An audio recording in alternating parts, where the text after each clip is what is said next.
In this video, we're going to use the new features of the Pro channel in SONAR X1 Expanded to build out a custom mixing console setup for this mix. Now, let's just take a look at the Pro channel. You click right here in the console view to open or close the Pro channel. Now, in X1 Producer Expanded, I have a lot more flexibility to customize this channel strip. This is what we saw in the original version of X1 with the Pro channel.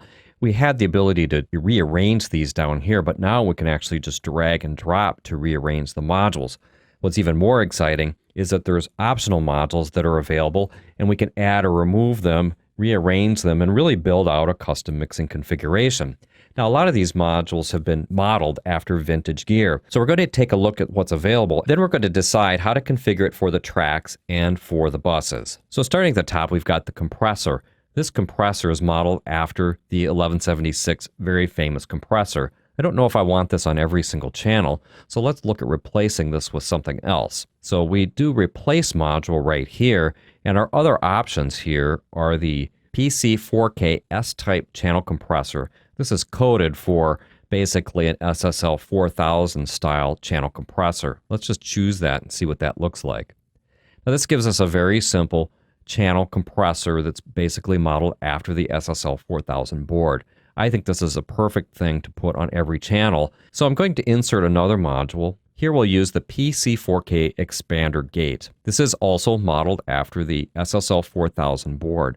Now to rearrange these, I can grab in this area right here, and I'll just put it right after the compressor. So we'll go compressor, gate, EQ, and I like that. Now on the EQ, I'm going to first of all disable all the bands because I don't necessarily want this stuff engaged when I first put it on.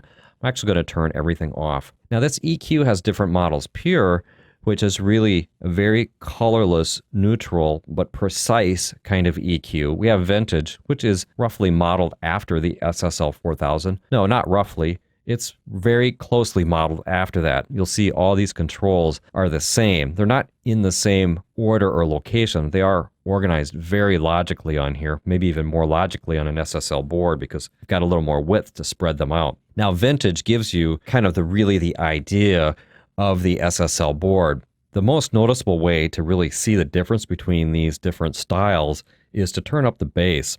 So we'll put in the bass, activate this right here. We'll put this in the shelving mode and then turn up the Q. Now you see what happens is we get the Q going up, we get a dip. This dip follows the boost when we do a shelving boost. This sounds really good if you do this on a kick drum or on maybe a bass guitar or that sort of thing. It really helps take out the boominess while emphasizing the low end. You can also then bring in the low pass filter, put this in and lower the frequency here, and then you get a very nice tailoring of the low end sound. We'll get into this more when we're actually tuning up the different parts, like this kick part, for example.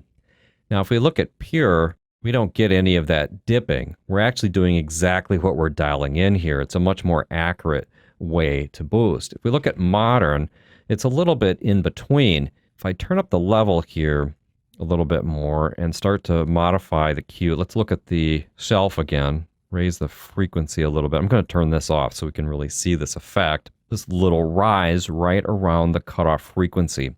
And this makes the EQ a lot more apparent when you dial it in without unnecessarily boosting the stuff below it. So this musical effect is actually very useful as a normal channel. So for a normal channel, we could go vintage like this, or we could go modern.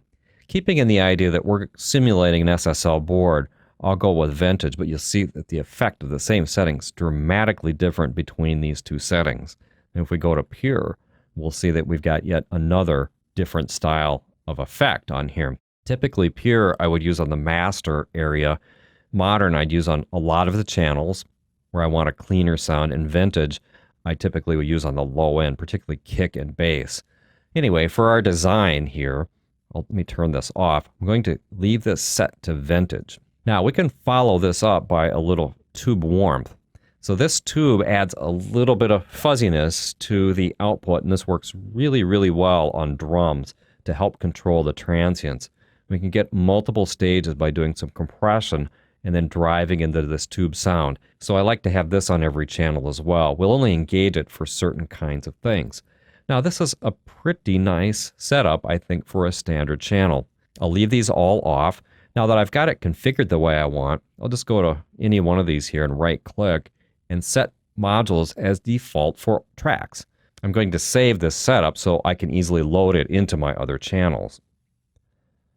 So I'll click save right there and click yes. Now I can go and load this on my other channels. You can easily do that right here by just clicking on the load preset, find your standard channel and open it.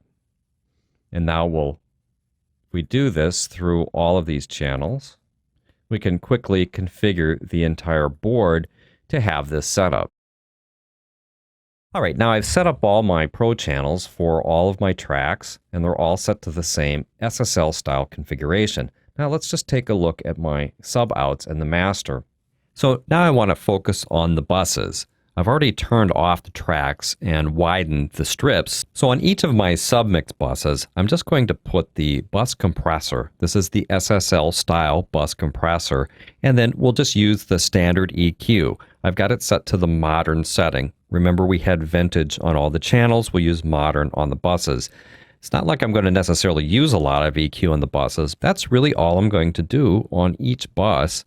Now on the master channel, I've got only the EQ and the concrete limiter. So the EQ is just set up to the pure mode and it's turned off. We may or may not use this, but we have it set up here in case we want to use it.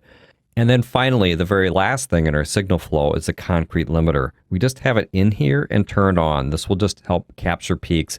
This will also make it a little more convenient to do intermediate mix downs as we go through the process. With that, we've got our custom desk configured at the track level, the bus level, and the master level.